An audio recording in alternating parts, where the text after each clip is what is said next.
Se formar em nível superior aqui no Brasil e ir trabalhar nos Estados Unidos ganhando em dólar. Esse sonho definitivamente não é para qualquer um, mas para pessoas que acreditam, que têm fé e muita força de vontade. Hoje nós vamos conhecer a história do Adalberto Lima, um carioca da gema que se formou em enfermagem aqui no Brasil e está prestes a conseguir uma vaga de trabalho nos Estados Unidos. Essa é a história que você vai acompanhar hoje aqui no canal da Agência MTV. Meu nome é Eric Santana e agora nós vamos conhecer um pouco a história desse grande carioca, Adalberto Lima. Tudo bem, meu caro? Tudo bem, Eric? Tranquilo? Tranquilo, graças a Deus. Hoje é o dia 15 de maio de 2001. Fazia tempo que eu não fazia um vídeo aqui para a Agência MTV, mas, né, diante de toda essa pandemia, muitos casos legais, muitos casos de sucesso têm acontecido, muita gente guerreira, né, e principalmente da área da saúde tem feito a gente se inspirar em conseguir novos desafios. É o caso do nosso Adalberto Lima, carioca, que está morando nos Estados Unidos e prestes a conseguir um trabalho de enfermeiro lá nos Estados Unidos. Meu caro, como que é a sua etapa para conseguir esse trabalho? Como que ela está exatamente hoje? Olha, eu já fiz o reconhecimento do diploma, né? A equivalência das credenciais acadêmicas e aqui para os Estados Unidos. Mas para trabalhar, efetivamente, eu tenho que fazer uma prova, né? Que é um exame específico para enfermeiros, que se chama NCLEX. E todo enfermeiro faz, tanto estrangeiro quanto enfermeiros formados aqui nos Estados Unidos. E após obter essa licença, né? Passar no exame, Uhum. aí eu já tenho um emprego já garantido, vamos dizer assim, porque eu já tenho um empregador, né? Que eu já fiz o contato prévio, né? E eu vou trabalhar na área de hemodiálise. Né? Foi até o Uhum. Marcelo que me indicou essa clínica. Né? Muito bem. Então você estava no processo de reconhecimento do diploma de enfermagem, de enfermeiro aí nos Estados Unidos para conseguir uma vaga numa clínica justamente para trabalhar nesse setor de hemodiálise. Essa é a história do Adalberto Lima no presente e é isso que nós vamos tentar conhecer um pouquinho mais dessa história. O Adalberto está exatamente aonde nos Estados Unidos, meu caro? Olha, eu estou no estado da Flórida, é o sul dos Estados Unidos, não tem neve, não é um lugar frio, né? O clima é bem próximo do Rio de Janeiro, e eu estou especificamente na cidade de Pompano Beach, okay? Que é próximo a Miami, para o pessoal ter uma Próximo a referência, né? Miami. É 20 minutos de Miami. Tá. Maravilha. Próximo a Miami. E aí você mora, só para o pessoal que está acompanhando esse vídeo na internet, só para a gente situar as pessoas, você está usando máscara, apesar da gente estar a mais de, sei lá, 6.000 quilômetros de distância, você está usando máscara justamente para cumprir um protocolo, porque tem outras pessoas que moram aí com você, é isso? Exatamente. E tem pessoas que estão tendo contato agora, né, nesse exato, no presente momento, com uma pessoa que teve a doença, né? Que está tendo, né? Sintomas leves, mas testou positivo. Então, por precaução, todos estão usando máscara, né? Mesmo quem já teve, quem está vacinado, quem nunca teve, está todo mundo de máscara. Seguir o protocolo aqui. Só para o pessoal aqui do Brasil entender, você já foi vacinado aí nos Estados Unidos ou não? Olha, eu já tive contato com o vírus ano passado, em junho do ano passado. Eu não fiquei muito doente, né? Então, naturalmente, eu já estou protegido. Mesmo assim, eu tomei a vacina em fevereiro, porque os trabalhadores da área da saúde tiveram uma prioridade aqui, né, nos Estados Unidos, para se vacinar. E eu optei por, mesmo já tendo o contato com o vírus, né? Eu tive a infecção, eu optei por me vacinar também. Então, eu me considero duplamente protegido. Mas, mesmo assim, a questão da máscara é mais por uma questão de outras pessoas, né? Que a gente não sabe quem foi vacinado, quem não foi vacinado, quem já É. teve a doença, quem não teve. Então, aqui tem muitas pessoas que resistem a usar máscara, mas tem alguns lugares que o atendimento é feito quando a pessoa está de máscara, mesmo se apresentar, no caso, atestado da vacina, não tem jeito, né? A máscara ainda é obrigatória em alguns lugares. No nosso caso aqui, a gente só fez uma combinação porque pessoas visitaram essa pessoa enferma hoje, né? Estão circulando aqui em casa, né? Então, a gente previamente já falou que seria todo mundo de máscara, né? Independente de as pessoas terem sido vacinadas ou não, que é o meu caso, né? Não, E, perfeito. Então, só para a gente situar quem está assistindo esse vídeo, por isso que o Adalberto Lima está lá próximo de Miami, na cidade de Tampa? Pompano Beach.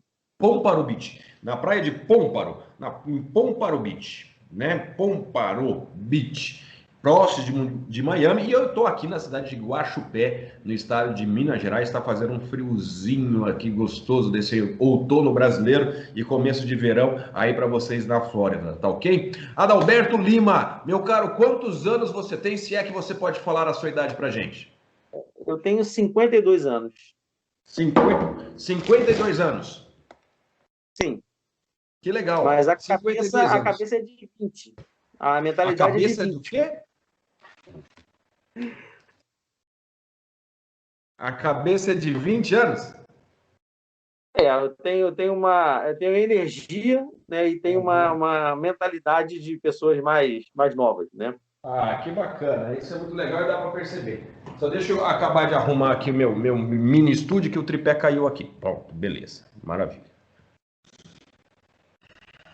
O tripé acabou caindo aqui. Isso acontece quem está fazendo as coisas ao vivo e gravando assim. Beleza. 52 anos com cabecinha de 20. Aonde você nasceu na cidade do Rio de Janeiro? Olha, eu nasci no bairro do Flamengo, né?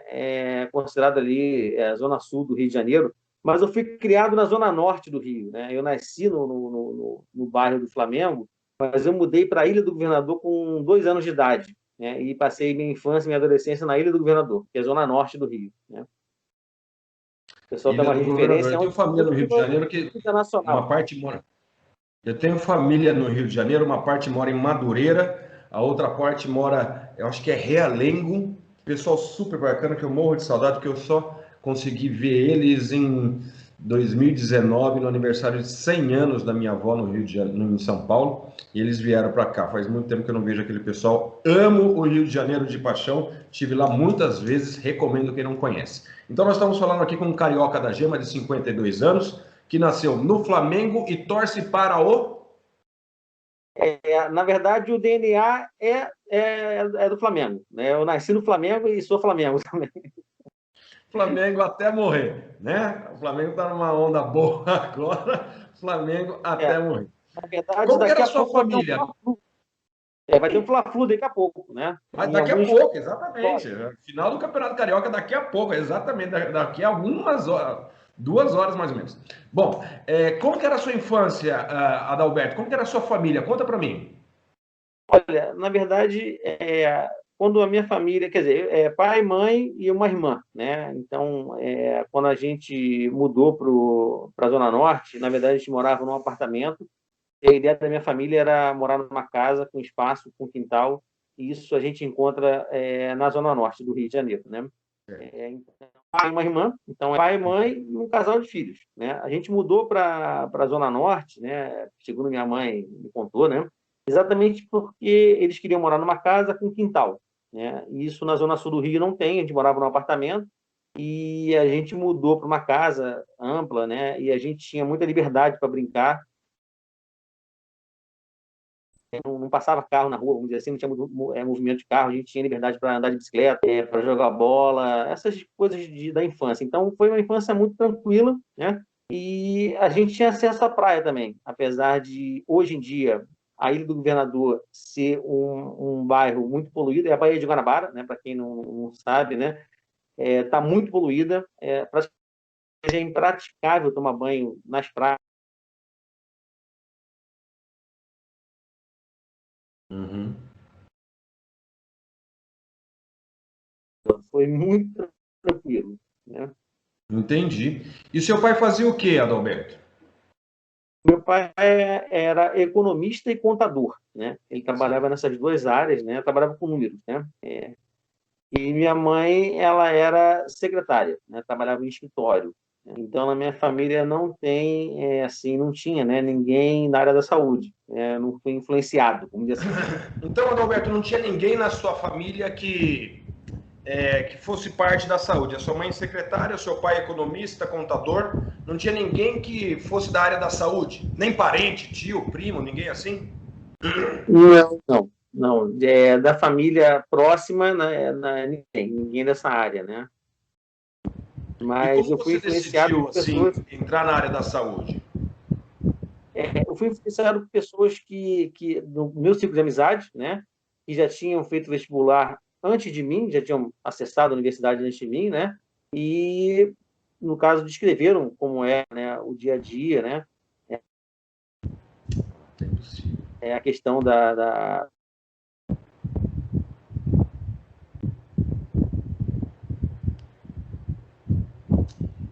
como se confirma hoje, é uma profissão que está sempre aumentando, né, a procura, né, a demanda está sempre em alta, né, e é o que me trouxe para cá, por exemplo, né, fazendo a ponte, né, aqui nos Estados Unidos, em outros lugares também, né, do mundo, faltam enfermeiros. Então, foi uma escolha certa. Entendi. Agora, depois da faculdade, você foi trabalhar onde? Olha, na verdade, eu fiz a minha graduação, né, de 4 anos, a faculdade demora 4 anos, e depois eu continuei estudando, eu fiz uma pós-graduação. E, no caso, eu tinha uma bolsa de estudo, né, para esse curso de pós-graduação, então era como se fosse um emprego, vamos dizer assim, né, eu recebia para estudar. E depois que eu me formei, eu fiz o mestrado,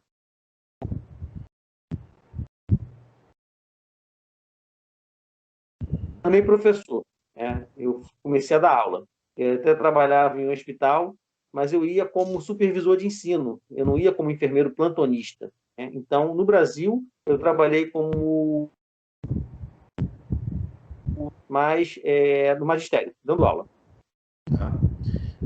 Então, se formou em enfermeiro, em enfermagem e começou a dar aulas. Como que é esse É, chamado para eu fiz o trabalhar meu na... mestrado, eu fiz o meu mestrado numa área que a gente chama de disciplina básica, né? Eu não fiz o meu mestrado numa área clínica, não era uma disciplina como se fosse assim obstetrícia ou como se fosse ortopedia ou UTI.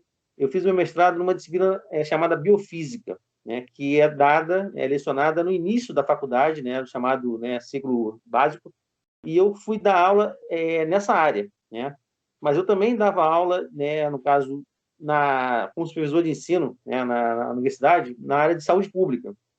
Então, eu atuava como professor de biofísica e como supervisor de ensino, né, junto às universidades que eu dava aula, né? Meu caro, e como que foi essa coisa de ir para a saúde, trabalhar no setor da saúde? Como que você escolheu isso? Conforme eu tinha dito antes, a minha família não tinha ninguém da área da saúde, né? Mas eu fui influenciado por pessoas do meu meio de amizade, né, que já tinham feito o vestibular, tinham acessado a universidade antes de mim, né, e já estavam cursando a área da enfermagem, e isso me levou, né, a escolher, né, fazer o vestibular para enfermagem. E, no caso, eu ingressei na faculdade, e aí sim, eu tive, né, contato com mais assuntos vinculados à área da saúde e fui em frente, né, não me arrependi, né. Uma das características de quem atua na saúde é querer ajudar o próximo. Teve isso em algum momento da sua vida ou não? Olha, na verdade, no ambiente da enfermagem, o tempo todo a gente é ensinado a isso, né? No caso, no ambiente universitário, a gente já tem essa noção de que a gente o tempo todo vai ser preparado para atender as pessoas, para cuidar dos problemas de saúde, para amenizar a dor, né? Para dar orientação, para educar o paciente ou educar a família. Então, a gente sempre tem essa noção, né, desde o início, que nós vamos ser peças importantes no trabalho de prevenção e de recuperação da saúde, né? Então, isso também estimula a gente a estudar mais, né, a se informar, a ter uma formação boa para poder atuar de forma eficiente. E isso, essa orientação que surge desde a faculdade, mexeu como em você? Você se sente reconhecido com isso ou não? Olha, na verdade, eu também tenho o meu lado religioso, né? Independente, no caso da religião, todo enfermeiro, né, ou enfermeira, né, quem cursa a enfermagem, já tem que ter um dom de se doar, né, de se sacrificar, né, de ajudar o próximo, vamos dizer assim, né. Isso é inerente à profissão. Juntando isso com uma vocação católica, né, então reforça essa vontade de você querer servir, de você querer ajudar, de você querer amenizar a dor, de você querer ajudar a recuperação das pessoas, né? Querer ver a pessoa melhorar, fazer o bem. Né? Então, essas duas vertentes sempre tiveram presente na minha vida. Né? A questão profissional, que a gente é ensinado, né? É preparado para fazer o bem, né? Para cuidar das pessoas, e a parte religiosa, que todos nós temos, né? Uma missão aqui na Terra, que é ajudar o próximo da melhor forma possível. Bacana, muito legal isso. E aí você trabalhando no Brasil, ainda na área acadêmica, você se doando na área acadêmica, né? Ensinando as pessoas a fazer o bem, fazer e cuidar das pessoas, porque é isso que o enfermeiro faz, não é verdade? Qual foi o principal desafio que você encontrou ali na área acadêmica? Olha, dando aula, a gente tem um desafio que é ter que, no caso, conviver com alunos com diferentes formações anteriores, né? Pessoas que tiveram uma boa base educacional, pessoas que não tiveram acesso, né, a uma educação de qualidade e pessoas também que às vezes pararam de estudar, né, terminaram o segundo grau num período da vida, trabalharam, ficaram sem estudar um período longo e depois voltaram à universidade. Então, o maior desafio era o nivelamento dos alunos. Era, no caso, a informação passada, né? O ensinamento passado era o mesmo, mas nem sempre a pessoa estava preparada, né, para receber aquela informação, né? Dependendo da bagagem anterior que ela trazia, né? Em relação à qualidade do ensino que ela fez, em relação ao tempo que ela recebeu aquela informação, né? Tinham pessoas, por exemplo, alunos que tinham, por exemplo, 20 anos de idade. Eles viram matéria do segundo grau há 2 anos atrás. Tinham alunos de 40 anos de idade, que fizeram o segundo grau 20 anos atrás. Quer dizer, e todos na mesma classe, recebendo a mesma informação e tendo que progredir, né, de forma, no caso, homogênea, né, todos juntos, né? E isso para o professor é um desafio. Você ter que conduzir uma turma que não é homogênea. No meu caso, foi o maior desafio realmente você prestar atenção para ninguém ficar para trás, vamos dizer assim, né? Você, no caso, passar um ensinamento, passar a informação, orientar as pessoas, mas tentar perceber e tentar resgatar os alunos que não estão acompanhando. Esse é o maior desafio do ensino, né? A remuneração eu não vou falar, porque isso aí é uma coisa assim, não precisa comentar, né? Em relação à remuneração dos professores, né? É dispensável eu falar isso aqui, né? Não, sem dúvida. Mas temos o seu lado pessoal, né? Você nasceu numa família tranquila até certo ponto, né? Simples, mas não faltava nada, né? Os pais te deram todo o conforto possível. Você tem irmãos? Eu tenho uma irmã e ela veio para os Estados Unidos antes de mim, né? Ela veio bem antes de mim, né? E eu não pensava em vir para cá, né? Eu me formei no Brasil, atuava no Brasil, sempre trabalhei aí, né? Mas de um tempo para cá, também não vou comentar determinados assuntos, né? É, eu percebi que não era um ambiente totalmente favorável, né? Para a gente trabalhar, ter uma vida sossegada, né? Criar filhos, etc. Então, aí eu resolvi mudar, né? E os Estados Unidos nem foi minha primeira opção, né? Na verdade, eu passei pelo Canadá antes, né? Então, você casou, num determinado momento você casou. Não, na verdade, eu casei no Brasil, né? Mas me divorciei, Certo. né? Tive filhos, me divorciei, né? E nesse processo do divórcio também amadureceu a ideia de sair do Brasil, Certo, né, de ter uma vida, buscar uma vida melhor profissionalmente falando, né? certo.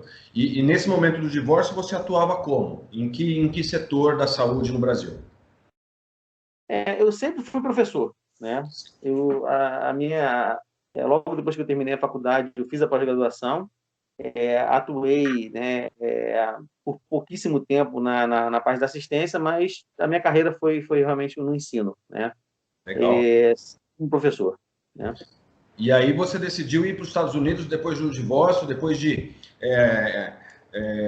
passar por um processo do divórcio que é doloroso, que requer muita paciência e dependendo dos casos requer muito tempo, né? E aí você decidiu ir para fora do país para se recolocar profissionalmente, Na verdade, a minha primeira opção foi Canadá, certo? né? Porque o Canadá ele tem programas oficiais do governo que recebem enfermeiros internacionais. Então, eu fui tanto para aprimorar o meu inglês, como para, no caso, fazer eles chamam de curso ponte, né? É um bridge program, e é Certo. exatamente para enfermeiros formados fora do Brasil e que buscam tanto reconhecer o diploma quanto uma qualificação específica no Canadá.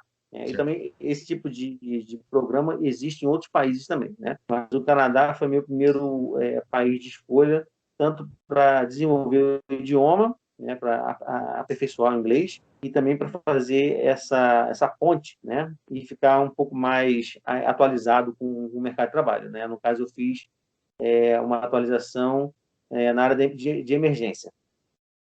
Certo. E você foi para o Canadá quando? Eu fui para o Canadá em 2018. Certo. 2018, faz pouco tempo. E lá no Canadá, e como que você chegou lá no Canadá? Olha, eu tinha já um contato prévio feito com um college, né, canadense. Então, eu saí do Brasil já sabendo qual a cidade que eu ia morar e qual o college que eu ia fazer, né? O college que eu falo seria aperfeiçoamento do inglês, e esse programa, né, no caso, a atualização, vamos dizer assim, né, para os enfermeiros que chegam de fora do Canadá, né? Então, eu fiz esses programas específicos no caso de idioma, e específico para enfermeiros. E consegui o reconhecimento do meu diploma no país, né, no Canadá.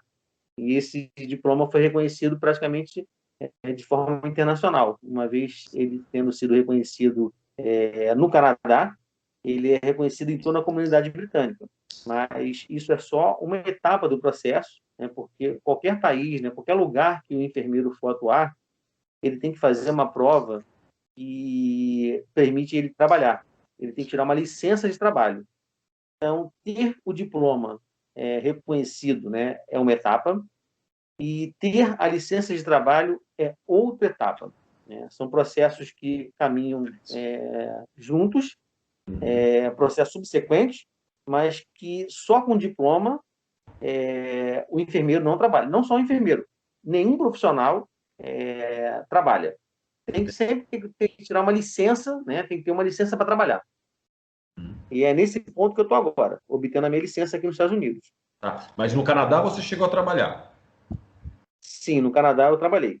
Certo, entendi. Agora, qual a diferença entre ser professor no Rio de Janeiro, na cidade do Rio de Janeiro, e trabalhar no Canadá? Olha, o Canadá, ele valoriza muito a enfermagem, né? Então, desde o primeiro momento que eu cheguei lá e conversava com as pessoas, né, da cidade que eu estava morando e me identificava como enfermeiro, eles sempre, né, o canadense já é educado por natureza, né, recebe muito bem, mas quando eles tinham essa informação que eu era enfermeiro, eles reforçavam mais ainda, né, as boas-vindas, agradeciam por eu ter escolhido, né, o país deles para atuar, né, e eram sempre bem receptivos, né? E no Brasil, tanto o professor quanto o enfermeiro, né, que eu tenho muitos amigos que trabalham, né, em hospitais, em clínicas, né, a gente sabe que muitas vezes não tem um reconhecimento tão grande. Agora, nessa época com o problema da Covid-19, já não tem mais esse problema de reconhecimento, né? Já foi amplamente divulgado a importância do trabalho. Mas antes disso, as pessoas não tinham muita informação do que faz o enfermeiro, né? Da importância do enfermeiro, né, no dia a dia hospitalar. Eu tenho amigos que trabalham na saúde, na Europa, na Itália especificamente, e eles dizem que o grande problema do Brasil, porque o Brasil tem, no âmbito da saúde, tem um dos maiores sistemas de saúde pública do mundo, que é exemplo para diversos países, seja rico ou seja pobre. O problema é a mesma coisa que acontece na educação. O Brasil, com mente, como educação, não valoriza o sistema único de saúde, não valoriza o profissional da educação. Então, nesse momento de pandemia, o que a gente vê é que tanto o profissional da saúde quanto da educação, eles estão sendo reconhecidos, porque o professor pode estar trabalhando dentro de casa, mas ele tem 3 vezes mais trabalho, né? Por ser online, por ser aquela coisa. E o profissional da saúde está na linha de frente de uma doença que é extremamente perigosa. Então, o que está acontecendo hoje no Brasil? E aí eu emito minha opinião, o Marcelo pode cortar esse vídeo depois. É que o profissional da saúde ele está começando a ser valorizado aqui no país.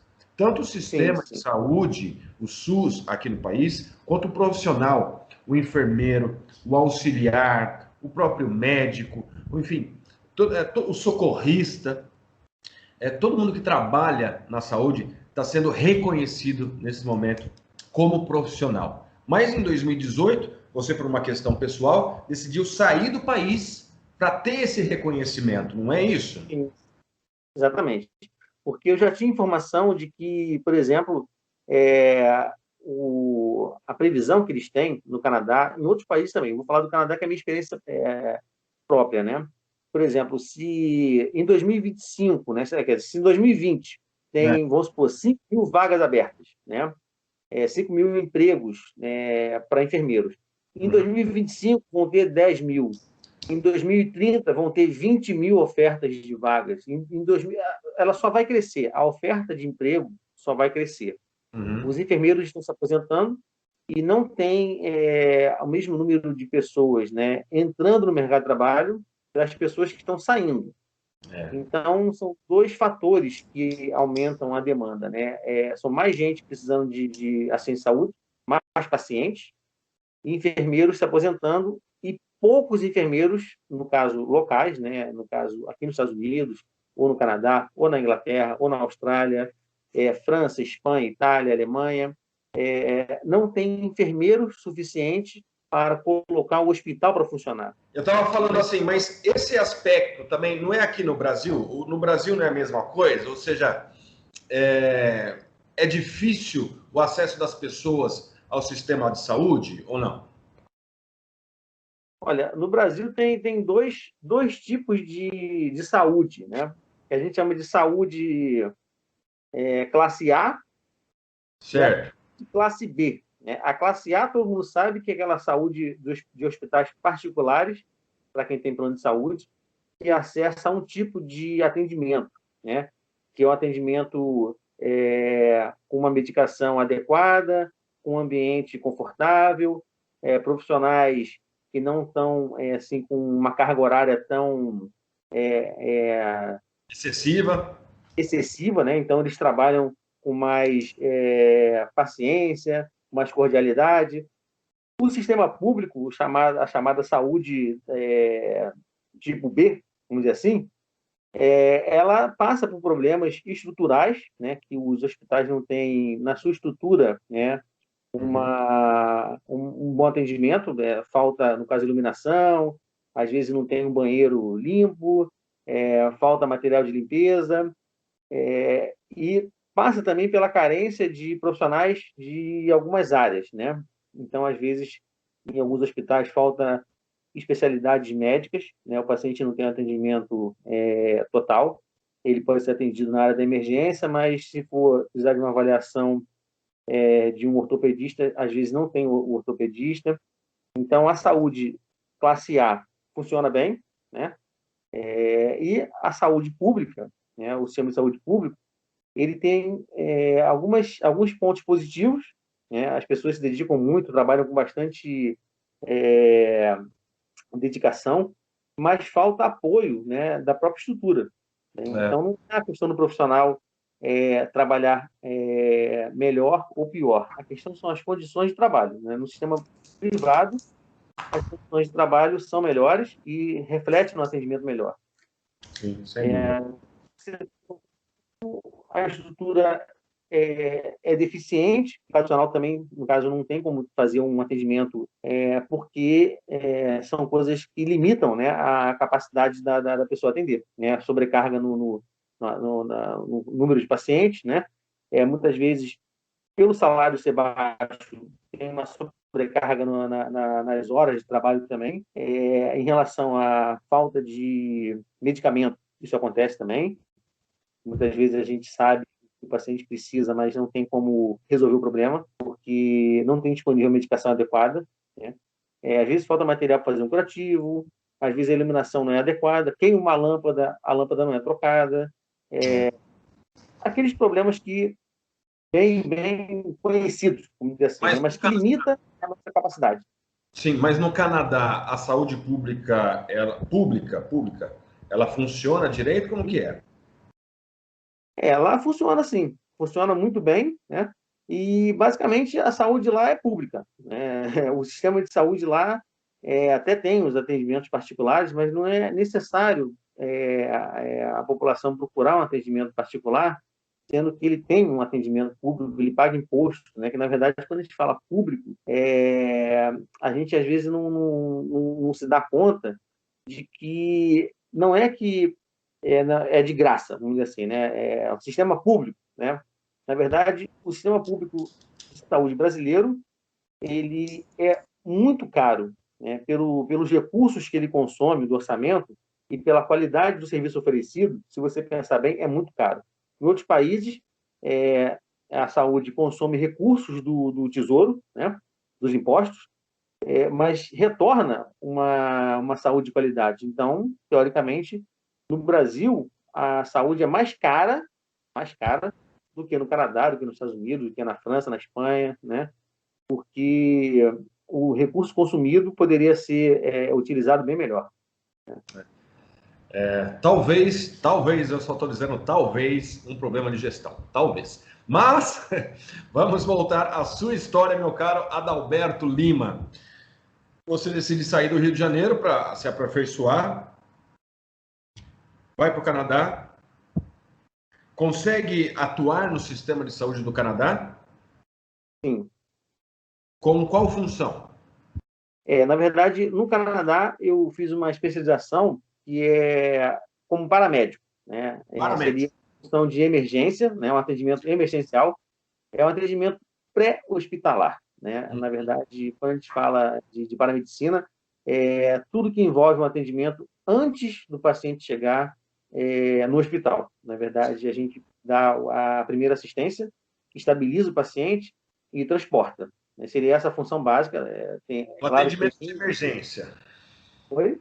Um atendimento de emergência em situações de emergência.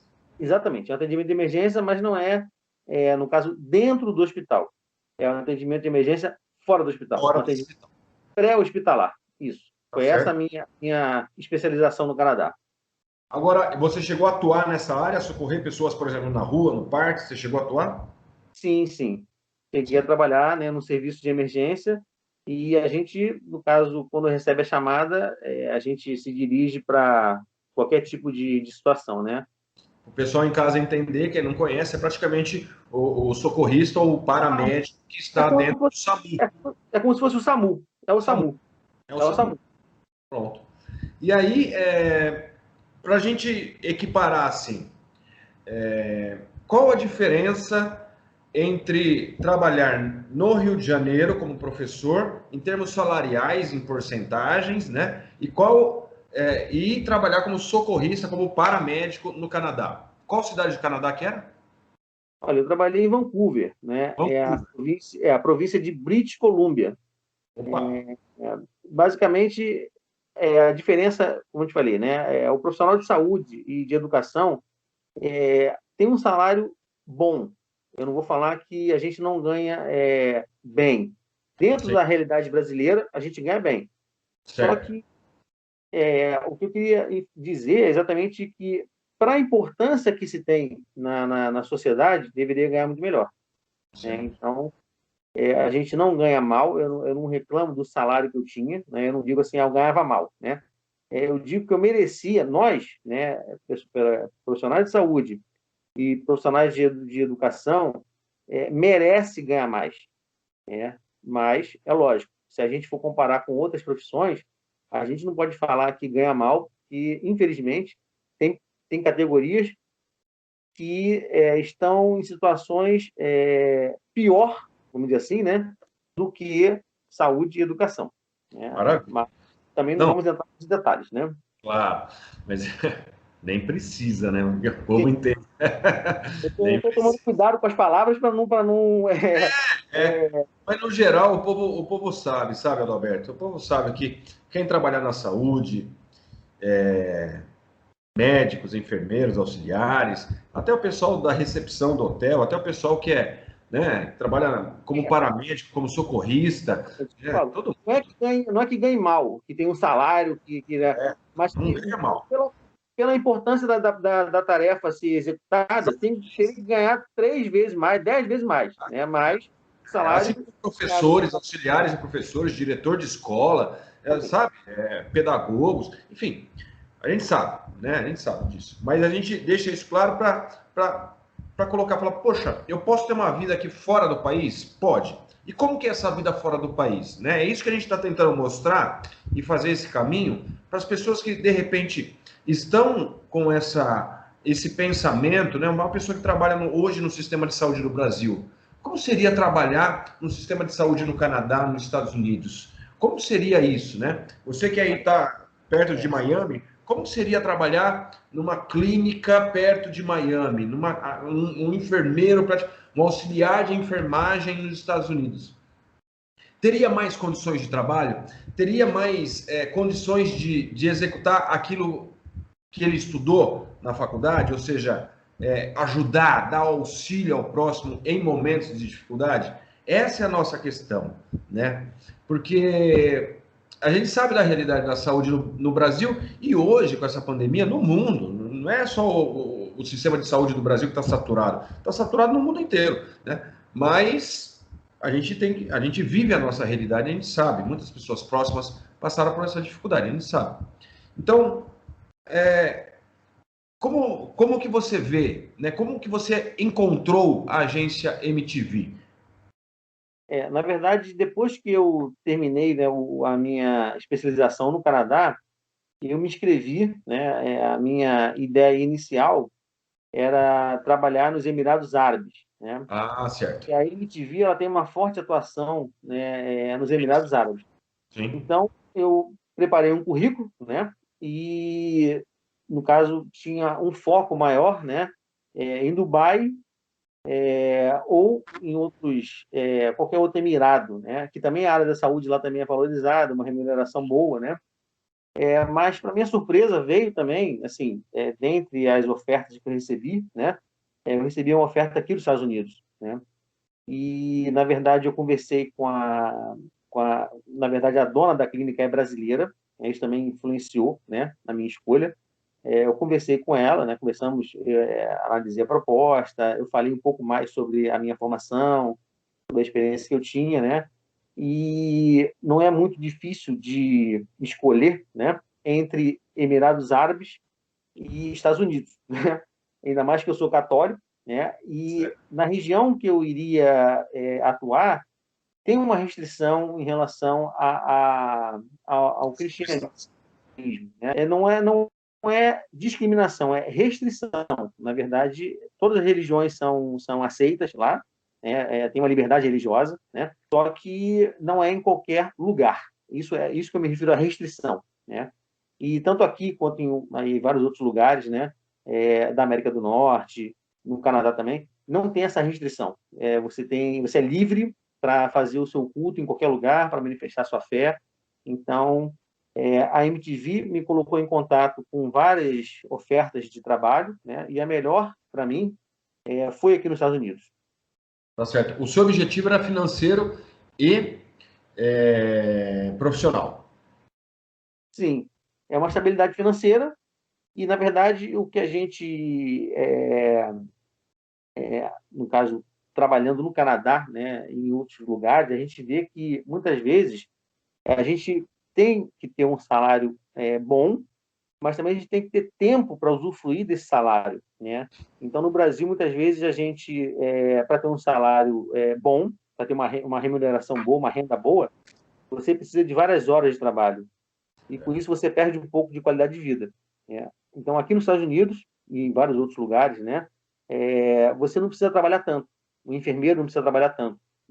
Talvez não precise ter 2 ou 3 empregos, né?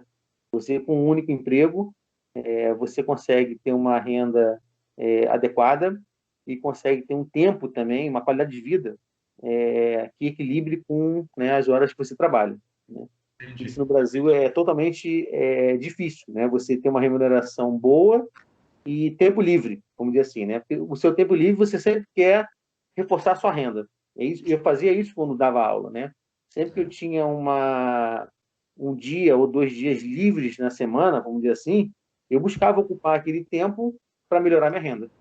É. Principalmente sendo casado, tendo 2 filhos, isso é importante. Aqui a diferença básica é essa. A pessoa até pode ter 2 empregos, claro, dependendo do objetivo que ela tem em relação à renda, né? Mas tranquilamente dá para ter um único emprego. Esse emprego, como você falou, né? A gente vai exercer o que a gente aprendeu, né? O nosso conhecimento de forma adequada, com todos os recursos sendo oferecidos, né? De forma segura para a gente, de forma segura para o paciente, né? Isso é importante, porque eu já passei por situações no Brasil, né? De ver que em alguns setores do hospital faltava proteção para o trabalhador da área da saúde, né? Entendi. Aqui isso não existe, não existe essa preocupação, né? Então tem a questão pessoal dos trabalhadores serem protegidos tanto por lei quanto pela própria consciência do empregador, né, de realmente oferecer proteção individual, né, oferecer segurança no trabalho e a remuneração e, basicamente, uma qualidade de vida maior também, né? Exatamente. Agora, e aí a agência MTV você contratou, Marcela, contratou a agência e ela te disponibilizou diversas oportunidades. Aí você escolheu, foi isso? Sim, basicamente o Marcelo tem boas conexões, né? Então, dentre as ofertas que chegaram a mim, né, eu optei por conversar com a dona da clínica aqui nos Estados Unidos, que, por coincidência, é uma brasileira também, né? Ela é brasileira, Sim. e eu optei por vir para cá e é tranquilo, né? É um lugar que recebe bem os profissionais de saúde. Por essa clínica ser de propriedade de uma brasileira, ela recebe bem os brasileiros também, claro, né? E tem muitas oportunidades, não só na área que eu estou trabalhando, que é de hemodiálise, que é uma área que está em crescimento, e ela constantemente me pergunta se eu não conheço alguém, né, que teria interesse de vir para cá, né, de migrar para essa área, porque não era a minha área, né, de atuação no Brasil, né, e nem Certo. no Canadá. Então, eu fiz uma adaptação também, né, nessa área, e foi muito tranquilo essa transição, né, a hemodiálise, né, quer dizer, na verdade, é a área de diálise, né, que também tem Diários, uma outra forma de tratar pacientes com problemas renais, que é a diálise peritoneal, né? sim. Então, eu estou falando muito de hemodiálise, mas tem tanto, no caso, né, a opção de trabalhar com hemodiálise e também a opção de trabalhar com diálise peritoneal. Mas são pacientes renais. Basicamente, o foco da clínica é atendimento a pacientes renais, né? E isso que o Certo. Marcelo conseguiu me inserir, né, nesse campo de trabalho aqui nos Estados Unidos. Tá. E quais as provas que estão sendo feitas para você ser aprovado nesse contexto todo? Olha, na verdade, aqui nos Estados Unidos, tem um exame nacional de licença, né, que é chamado NCLEX, mas que cada estado americano aplica, né, ele tem ele emite a sua licença, né? Então, o Certo. enfermeiro, para trabalhar em Nova York, ele tem que fazer o NCLEX por Nova York.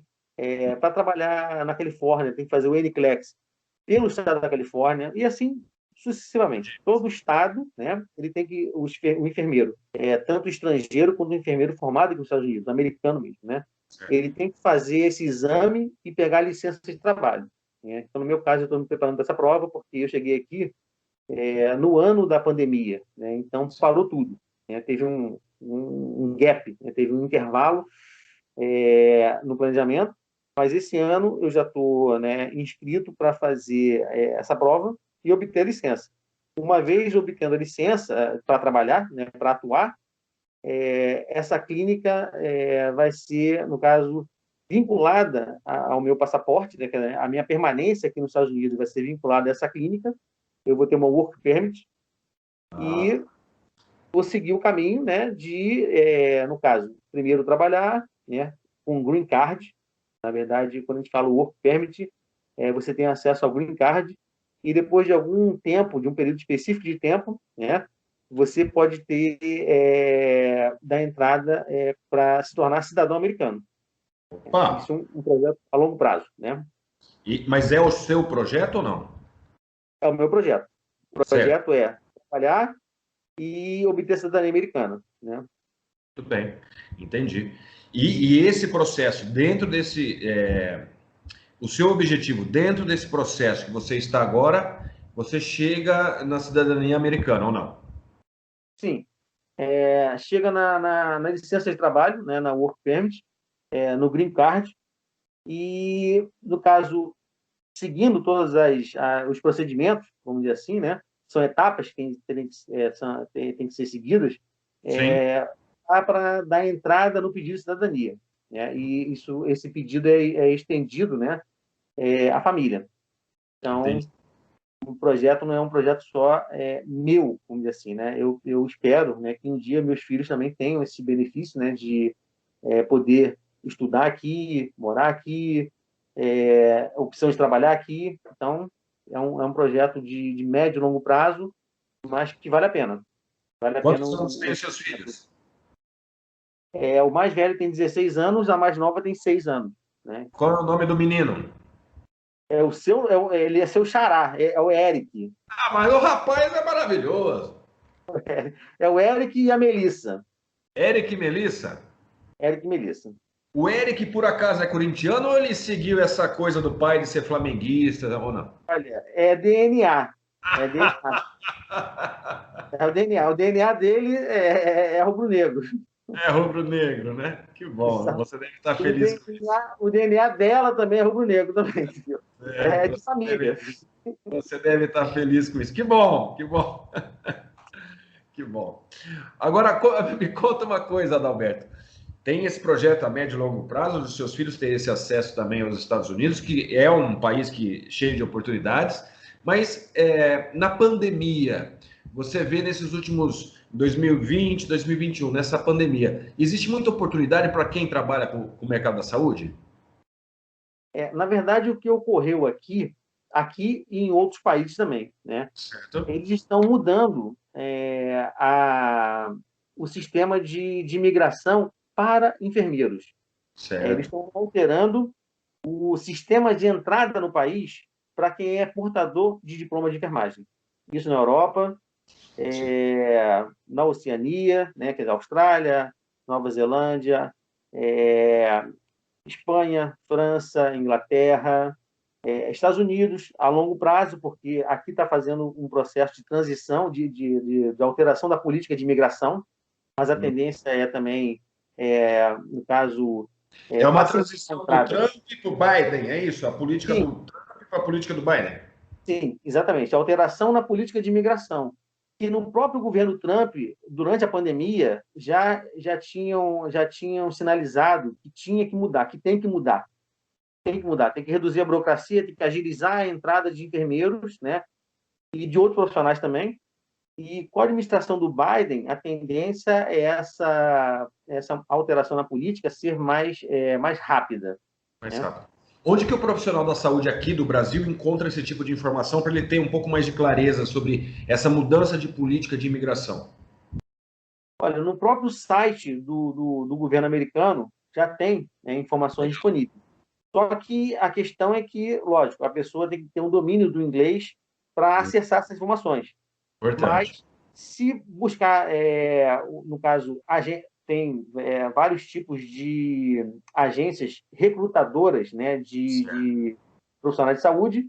A MTV é uma, já ia falar MTV, né, mas a MTV já é uma dessas agências que faz essa simplificação da informação, né? Ele explica, né, quais são as etapas, o que é necessário, aonde se direcionar a documentação a ser obtida, né? Mas o importante é o profissional de saúde saber que ele está sendo captado, vamos dizer assim, ele está sendo contratado, né, diretamente pelo governo, né? Então, tem as agências que orientam, mas, na verdade, a segurança maior é saber exatamente as políticas nacionais de contratação de enfermeiros. No Canadá tem essas informações, no site do governo, nos Estados Unidos, na França, na Espanha, na Itália. Então, tem que buscar informações oficiais. Certo, muito bem. Você teve muita dificuldade com o inglês ou você sempre, há muito tempo você lida com a língua inglesa? Na verdade, eu estudei inglês na minha adolescência, né? Certo. Em essa adolescência, mas é um inglês the books on the table.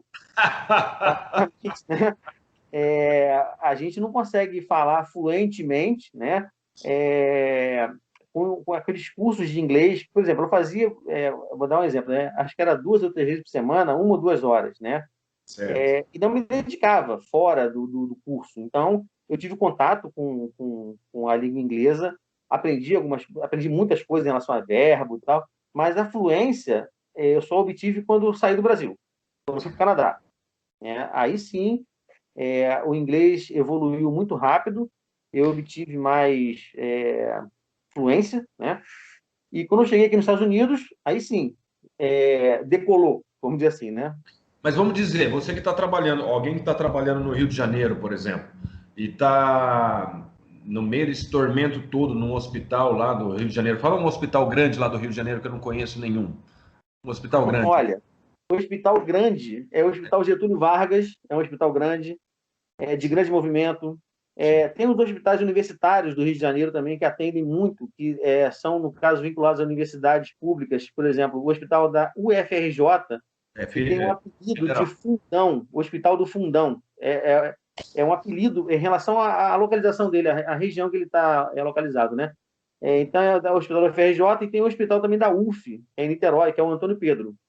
Então, agora, você, profissional da saúde que trabalha no Hospital do Fundão ou no Hospital Getúlio Vargas e que é enfermeira, auxiliar, não sei, um médico até, e está pensando em morar fora do país e faz esses cursos online e está começando a se dedicar no inglês. Adalberto, que conselho você daria a essa pessoa? Olha, dá para aprender bastante em cursos online, né? Hoje em dia tem esse recurso, né? Você pode tanto acessar material escrito quanto o áudio, né? No caso, os grupos de conversação, né? Você escutar o inglês que é falado por nativos. São grupos formados por professores e integrantes, né? E às vezes tem assim um inglês, né? Australiano, um inglês da própria Inglaterra, né? Um inglês raiz, vamos dizer assim. Pessoas do Canadá, pessoas dos Estados Unidos. Então você tem contato com diferentes tipos de, porque o inglês, na verdade, assim como o português, né? Vou fazer uma comparação, né? Se a pessoa aprende português no Rio Grande do Sul, se um É, estrangeiro aprende português no Rio Grande do Sul e você larga ele na Bahia, ele vai ter dificuldade. vale, vai ter uma dificuldade, tchê? Exatamente. Não que ele vai conseguir se Vai, mas comunicar, mas algumas coisas não vai ser vai parecer legal, estranho. não vai ser trilegal. Exatamente. Então, o inglês, ele passa por isso. A informação de inglês, no caso, Oxford, né? Se são cursos, né, da Oxford, basicamente a gente vai ter uma dificuldade se for falar inglês aqui nos Estados Unidos, né? Ou na Austrália, por exemplo, e vice-versa. Quem vai fazer curso de inglês na Austrália também vai aprender o inglês, vai se comunicar tranquilamente, mas vai ter que fazer uma adaptação se for para o Canadá, para os Estados Unidos, né? Assim como, por exemplo, do nosso português também, que dentro do próprio país tem umas nuances também, né? Então, o meu inglês, ele foi desenvolvido no lugar mais puro do mundo para aprender inglês, que é o Canadá. Muito bem. O Canadá é o país mais didático que tem para aprender o inglês. Agora, em cursos online, o profissional pode, né, começar, vamos dizer assim, né? Mas para obter a fluência, na minha opinião, a fluência, tirando as pessoas que são superdotadas, né? Aquelas que aprendem sozinhas, né? Eu acho que para obter a fluência, ela tem que ter contato com, no caso, tem que estar no estrangeiro, tem que estar fora do Brasil. Sobretudo ter contato diário com a língua. Né? A Isso. fluência a gente vai Agora, adquirir com. para a área da saúde, a vantagem é que talvez a pessoa não precise falar inglês fluentemente para começar a trabalhar no hospital. Ela tem que saber termos técnicos. Termos técnicos de ordem, né? Deite, sente, vá, levante, Exatamente. né? Entrevistar o paciente, o nome das medicações, o nome dos equipamentos a serem utilizados. Se o profissional de saúde começar com essa parte técnica e depois sim se preocupar em ter uma fluência para conversar o inglês cotidiano, né? Por exemplo, de atendimento no mercado ou para conversar com alguém na rua. Mas a primeira preocupação seria o inglês técnico, porque esse inglês técnico, né, o inglês que capacita a trabalhar numa unidade de saúde, é o mais importante. Tem pessoas que às vezes falam muito bem inglês, mas é um inglês informal, não é um inglês técnico. No meu caso, eu aprendi, né, quando eu fui para o Canadá, eu desenvolvi tanto o inglês informal, o inglês de situações cotidianas, mas eu aprendi também o inglês técnico, o inglês que é utilizado em unidade de saúde, no pronto atendimento, né, e no atendimento no geral, assim, para você conversar com o paciente, saber o que ele está sentindo, saber como medicar, saber como, né, como proceder. Isso é importante. Maravilha. Dalberto, chegou a hora, Brasil. Eu tenho uma surpresa para você aqui. Nós pegamos algumas pessoas que já têm contato com a MTV para fazer perguntas para você. Esse tema saúde é tão importante nesses dias de hoje que nós pegamos algumas pessoas que estão ligadas e são clientes da agência MTV. E eu falo MTV mesmo, tá? Tranquilo. Eu estava preocupado se você falaria MTV ou MTV, né? Mas MTV, já é MTV. Isso é MTV. Bom, e a gente falou, ó, a gente vai conversar com um cara que está lá em Miami, prestes a entrar numa proposta boa de trabalho como enfermeiro, nessa clínica nas proximidades de Miami, qual a curiosidade que você tem? Então, eu vou fazer a pergunta dessas pessoas que estão no Brasil e que estão começando nesse processo para você, pode ser? Tranquilo. Se eu puder ajudar, se eu puder passar de informação. Tá bom. Então, a primeira pessoa é a Viviane de Souza Nascimento. A Viviane, que mora na cidade de São Paulo, capital, aqui do estado de São Paulo, né? E ela é uma cliente da MTV, né? Então, ela pergunta o seguinte: quanto eu gasto para ir para a Flórida? Olha, basicamente, essa pergunta, assim, primeiro, a primeira pergunta é o padrão de vida que a pessoa pretende ter aqui, né, após chegar aqui, né? Certo. Então, o gasto mínimo, vamos dizer assim, seria de entre 10 mil e 20 mil dólares. Dólares. 10 mil dólares o mínimo, vamos dizer assim, para uma mudança, vamos dizer assim, né? E, lógico, com 20 mil, melhor ainda, né? Se a pessoa tiver 30 mil, melhor ainda. E depende muito se a pessoa vem com filhos, por exemplo, né? Se é um casal sem filhos, ou se a pessoa é solteira. Então, é muito difícil estabelecer um valor. Mas eu colocaria na resposta entre 10 mil e 20 mil dólares. Para ir para os Estados Unidos.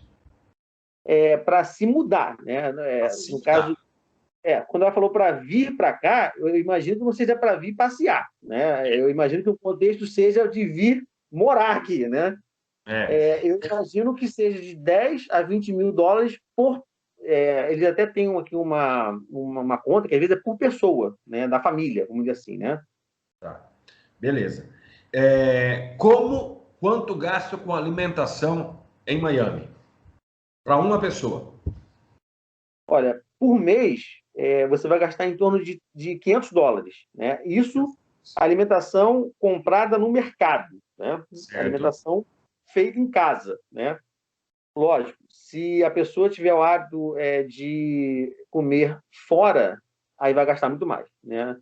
Eu falo por mim, né? No meu caso, com comida, eu devo gastar menos do que isso, menos. Mas eu estou botando uma continha assim, né? Uma conta por alto, né?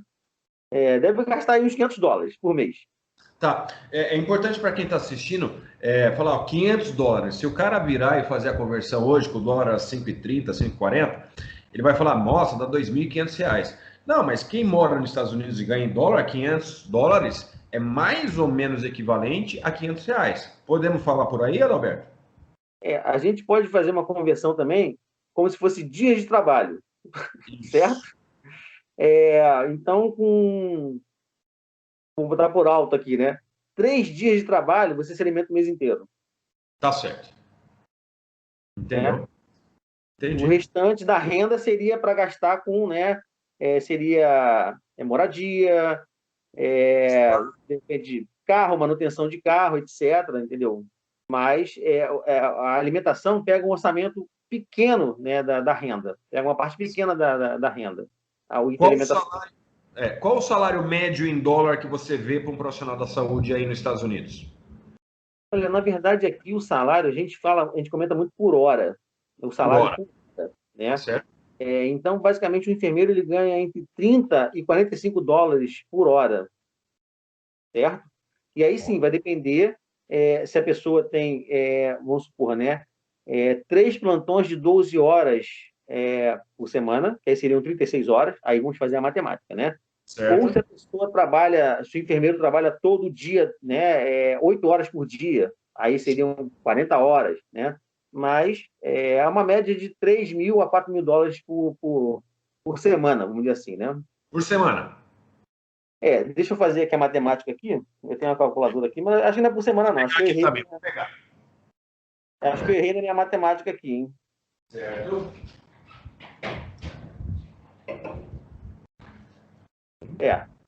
É, vamos colocar por baixo aqui US$ 1.500 por semana. 6.000 dólares por mês.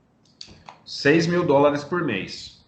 US$ 1.500 por semana. Eu acho que daria, né? US$ 1.500 por semana. Acho que daria. Essa matemática aqui. Se fosse US$ 35 a hora, né? 40 horas por semana, por aí. Um enfermeiro ganha R$ 6.000 aqui no Brasil? Ganha. R$ 6.000 ganha. Dependendo, claro, né? Da carga horária. Dependendo do local onde ele trabalha. Mas tem enfermeiros que têm essa renda. Sim. E qual a vantagem dele sair do Brasil para ganhar US$ 6.000 nos Estados Unidos? Olha, a principal vantagem dos Estados Unidos e de outros países desenvolvidos é o que a gente paga de imposto, a gente recebe o serviço em relação à segurança, em relação à saúde, em relação à escola, né? Se precisar de colocar os filhos em escola pública, a escola pública funciona e funciona muito bem. Em Certo. relação às estradas, iluminação. Então, o que a gente é descontado de E imposto tempo, né? Você acabou de falar, Alberto, e tempo. exatamente, a questão de você ter mais tempo com a sua família ou mais tempo para fazer um outro curso para se desenvolver mais, vamos dizer assim, né?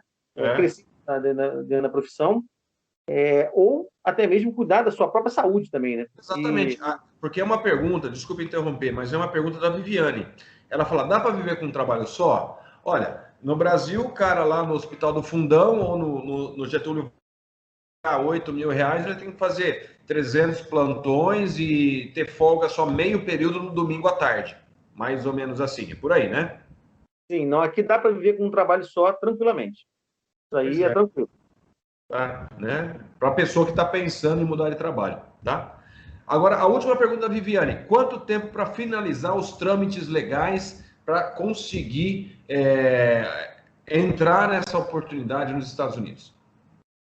Olha, tem os trâmites legais que envolvem uma etapa no Brasil, que seria a obtenção da documentação acadêmica na Certo. faculdade que a pessoa se formou. Sim, Aí o tempo é variado, vamos dizer assim, depende da burocracia brasileira, certo? sim. Uma vez que você tenha obtido esses documentos, você, no caso, se inscreve, né, se registra numa agência de avaliação de credencial acadêmica. Ou seja, essa agência ela vai validar o seu diploma. Essa Ah, agência vai afirmar que você fez um curso superior de enfermagem e que você é portador de um diploma. Isso deve demorar uns 3 meses, de sim. 1 a 3 meses, para essa validação, Ah, ok? E depois, com essa documentação, você vai dar entrada a gente chama de board, né, de enfermagem, né, que seria como se fosse, no caso dos enfermeiros, a gente tem o COREM, é um Conselho Regional de regional Enfermagem. de enfermagem. Cada estado tem o seu COREM. Tem um COREM de São Paulo, o COREM do Rio de Janeiro, o COREM do Rio Grande do Sul. E aqui também tem uma agência reguladora da profissão em cada estado. Certo? Então, uma vez que essa documentação seja reconhecida, a pessoa vai encaminhar essa documentação, né, acadêmica que mostra que ela tem uma formação acadêmica de enfermagem para Certo? o conselho, não é um conselho, é um board, e Sim. ela vai estar apta a fazer o exame para obter a licença de trabalho. Entendi. Certo? Entendi. Tá. Muito bem. Então, isso vai demorar um processo mais ou menos de uns 4 meses. De Para 4 a 6 meses. 6 meses. Vamos botar assim. 4, 4 a 6 6 meses. meses. Sim. Tá? Entendi. Agora, para a gente caminhar ao final, nós temos aqui a pergunta do César Augusto Leite de Melo, de Recife, Pernambuco. Alô, Recife, Pernambuco. Eu tive lá algumas vezes, tive lá 3 vezes em Recife. Conhece Recife, Adalberto? Olha, eu já passei por lá. Eu viajei, eu estava viajando de carro. Não, não, não, não, não. Conhece, não. Recife você precisa conhecer, cara. É isso que eu ia te falar. Eu não permaneci na cidade. Eu não fiquei na cidade. Eu não posso falar que conheço, infelizmente não conheço, mas passei por lá. Recife é uma cidade deliciosa, uma cidade muito maneira para se conhecer, né? Passar é legal, mas conhecer Exatamente. Recife, a culinária, as pessoas é muito bacana. Então tem o César Augusto Leite de Melo de Recife, ele ainda não é um cliente da agência MTV, mas ele está bem propenso a entrar para os agenciados da agência e ele tem algumas perguntas para você, tá bom, Adalberto? A primeira é a seguinte: quais as possibilidades nessa área nos Estados Unidos, você que está aí perto de Miami, para gestores da saúde? Existe mercado, existem oportunidades para quem trabalha com gestão do sistema no setor da saúde? Olha, é uma área que eu não conheço muito bem, mas o que eu Certo? posso afirmar é que tem sempre, aqui nos Estados Unidos, né, uma demanda em relação à cobrança dos serviços prestados Certo. junto com as agências de saúde, como se fossem os planos de saúde, né, o seguro de saúde. Isso é uma parte burocrática, vamos dizer assim, né, do que foi oferecido ao cliente e o que tem que ser cobrado ao plano de saúde. Então, isso é gestão. Eu imagino que isso seja uma parte burocrática, né? Em relação a custos, em relação a recebimento, em relação à cobrança. Entendi. No caso, se for exercido numa clínica também, né? Se ele quiser otimizar, né? A qualidade a oferta de emprego, né? A oferta de atendimento. O gestor também tem que oferecer determinados serviços, né? Ele tem que melhorar a qualidade do material comprado. Só um instantinho que eu vou conectar meu telefone aqui, que a bateria está fraquinha. Tá, vai lá. Ah, eu acho que o gestor também tem que ter um pouco mais de inglês, né?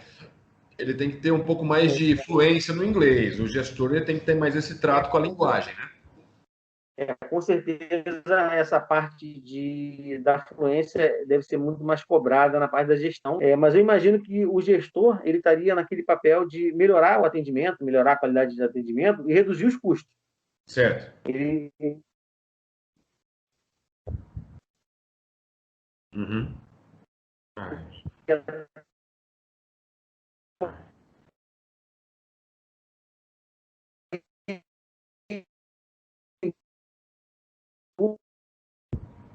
em duas frentes, né? Maximizar o ok? sim, estou ouvindo. Consegue me ouvir? Sim, sim. Não, porque Isso. uma congelada aqui, deu um Tem uma travadinha. delay na tela. É, tá travando agora. Tá vendo Então, tão bem? essa parte tem um atraso na tela. E a sua imagem congelou também. Mas tudo bem, vou continuar aqui, não sei se você está ouvindo, né? Sim. Eu acho que na parte da gestão também tem oferta de emprego para quem tem, né, no caso, nível superior na área da saúde, né? Não só enfermeiros, mas, né, eu acho que médicos, né? Também tem como atuar aqui nessa área. Não, maravilha. Maravilha. Eu entendi tudo, viu, Adalberto? Deu uma travadinha, mas a gente conseguiu andar. Ok. Aí ele faz, o César Augusto também faz uma pergunta assim: qual a possibilidade de permanência no país para os profissionais da saúde? Você já comentou um pouquinho anteriormente sobre isso, que é justamente essa possibilidade de ter o green card como profissional da saúde e que depois do Trump, com a chegada do Biden, existe uma mudança na legislação para facilitar o trâmite para a entrada desses profissionais no país, não é isso?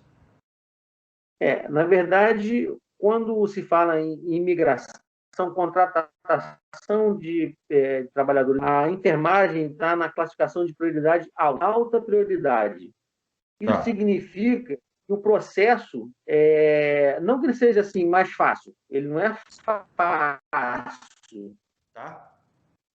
Agora, para a gente ir encerrando aqui, a última pergunta que eu tenho é qual a possibilidade que você vê aí na Flórida para quem tem um curso de técnico em radiologia e se dá para trabalhar como técnico de enfermagem?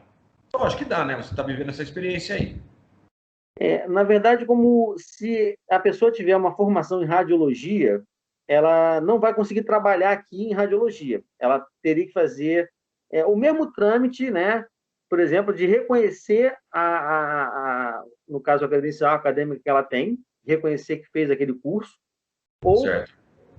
mostrar a documentação, ou por também declarar que trabalhou naquela área durante um certo tempo. Né? Se tiver como declarar que trabalhou por 5 a 10 anos, talvez não precise demonstrar a formação, né, naquela área, mas tendo experiência provada, pode até ser que, né, seja conhecido, né, a possibilidade de trabalhar. Mas, de qualquer forma, tem que fazer um exame para gerar licença de trabalho. A licença de trabalho aqui é para todo mundo, é para enfermeiro, é para dentista, é para Né? técnico de diálise, é para técnico de enfermagem, é para radiologista, para quem faz ultrassom, todos têm que ter licença para trabalhar, né? Tá Tem certo. um determinado órgão e não basta a pessoa ter o diploma, é um certificado que terminou o curso. Tem que obter a licença de trabalho. Isso aí é E certo. como que a agência MTV te ajudou para ter essa licença de trabalho?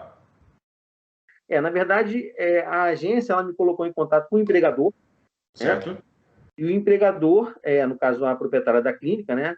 E a proprietária da clínica me encaminhou para fazer, no caso, o exame, sendo que a aprovação do exame me dá uma possibilidade de trabalho na empresa dela.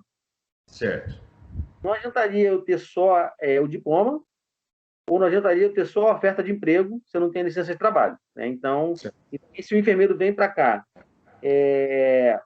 faz o reconhecimento do diploma, passa na prova da licença, ele pode trabalhar, mas de Sim. qualquer forma ele tem que ter um vínculo com uma empresa. Tá. Essa empresa, né, que a gente apresentou, que é uma apresentação clínica, ela consegue fazer o vínculo do enfermeiro brasileiro, né, o enfermeiro estrangeiro, a empresa americana. Isso é importante para a gente obter o green card. É esse o ponto principal que a agência faz, é a ligação entre o empregador e o profissional de saúde. Entendi. E qual foi o papel do Marcelo nisso tudo com você? Olha, na verdade, ele me orientou em relação à confecção do currículo, né, a preparação das informações que iriam constar no currículo, né, o que deveria ser dado em destaque, né, dentre, no caso, que eu tinha apresentado a minha formação anterior, e a exposição, né, assim, a exposição que eu digo, a divulgação da informação, a divulgação do currículo, né, Uhum. isso foi para que eu tivesse um alcance maior, né, de ofertas de emprego. Maravilha. Você indicaria a agência MTV para qualquer outra pessoa que trabalha no setor da saúde e está interessada para ingressar nesse setor nos Estados Unidos e começar a ganhar em dólar? Não, sim, com certeza. Com certeza a MTV está capacitada a prestar essa assessoria, né? Desde do momento que a pessoa precise fazer o reconhecimento do diploma, até mesmo no momento do vínculo, né, com o empregador, né? No caso, fazer aquelas etapas, né, de reconhecer a credencial acadêmica, obter uma licença de trabalho aqui, né, e um vínculo com o empregador. E aí o green card vai no processo, né? Na sequência.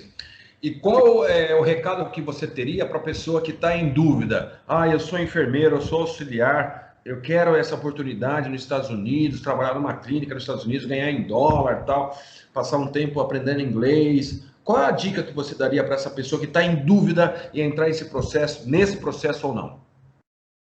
Olha, na verdade, a dica que eu dou é sempre observar as histórias, né, os depoimentos das pessoas que já vieram para cá antes, assim como eu, e tem N outros depoimentos no YouTube, de enfermeiros brasileiros que Legal. fizeram esse caminho, né?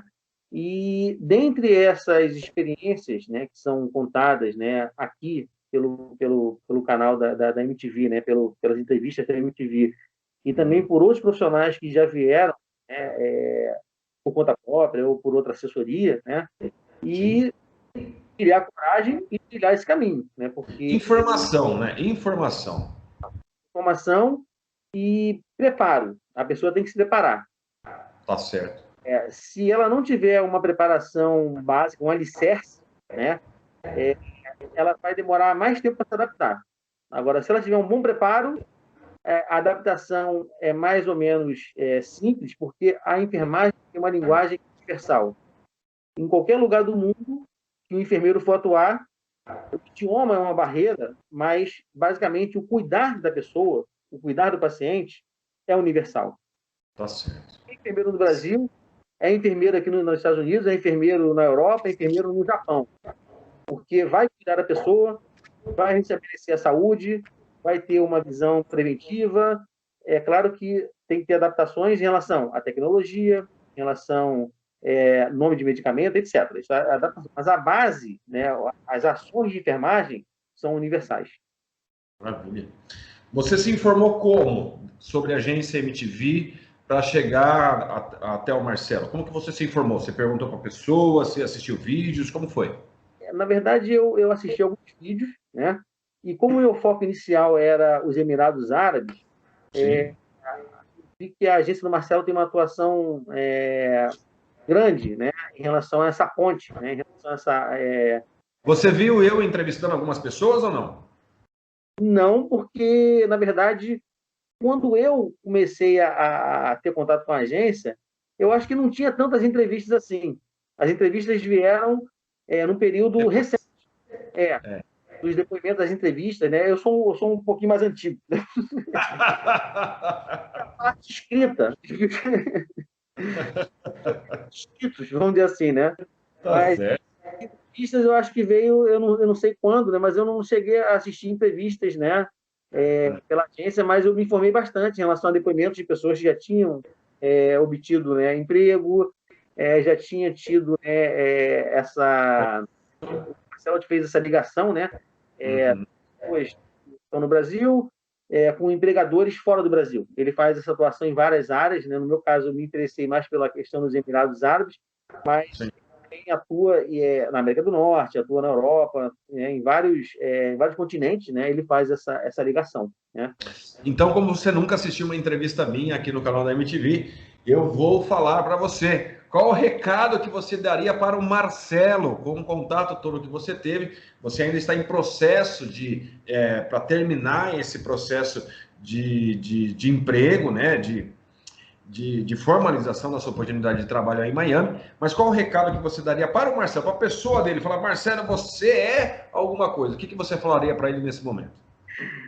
Olha, Marcelo, você é uma pessoa persistente, né? Uma pessoa convincente, e super capacitada para orientar as pessoas a obter, né, esse objetivo de sair do Brasil, né? O Marcelo, com certeza, é uma pessoa bem credenciada para fazer essa ponte em relação a pessoas que têm qualidades profissionais no Brasil e que querem empregar essa habilidade, né, essas qualidades profissionais em outro país e ganhar 5, 10 vezes mais do que ganha no Brasil, né? Seria essa a habilidade dele.